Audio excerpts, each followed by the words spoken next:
اذان کا آغاز کس طرح سے ہوا؟ آئیے آج کی ویڈیو میں دیکھیں گے کہ اذان کس طرح سے شروع ہوئی۔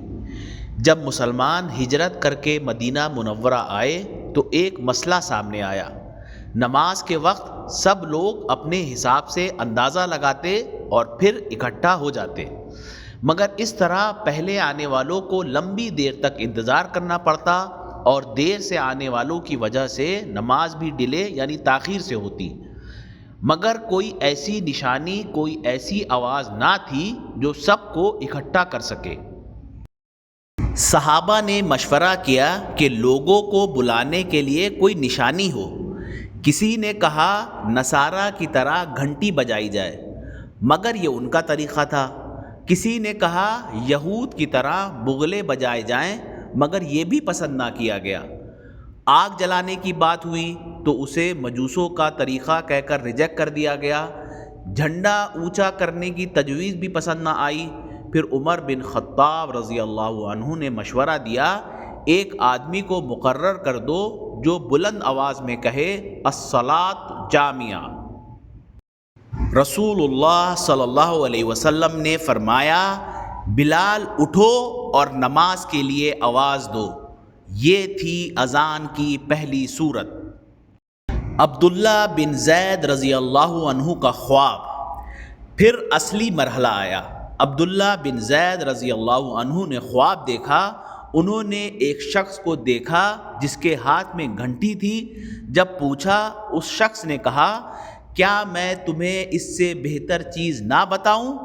پھر اس نے اذان کے وہ پاک کلمات سکھائے جو آج تک گونج رہے ہیں۔ اللہ اکبر، اللہ اکبر، اللہ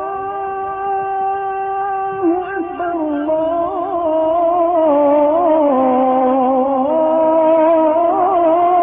اکبر۔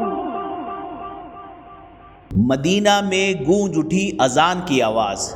جب صبح ہوئی تو عبداللہ بن زید رضی اللہ عنہ نے اپنا خواب رسول اللہ صلی اللہ علیہ وسلم کو سنایا۔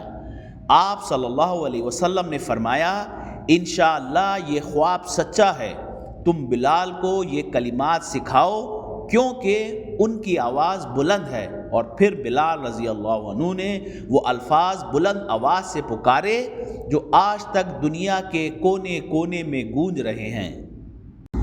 عمر بن خطاب رضی اللہ عنہ کی شہادت۔ جب بلال رضی اللہ عنہ نے پہلی دفعہ اذان دی تو عمر بن خطاب رضی اللہ عنہ اپنی چادر گھسیٹی اور گھر سے دوڑتے ہوئے آئے۔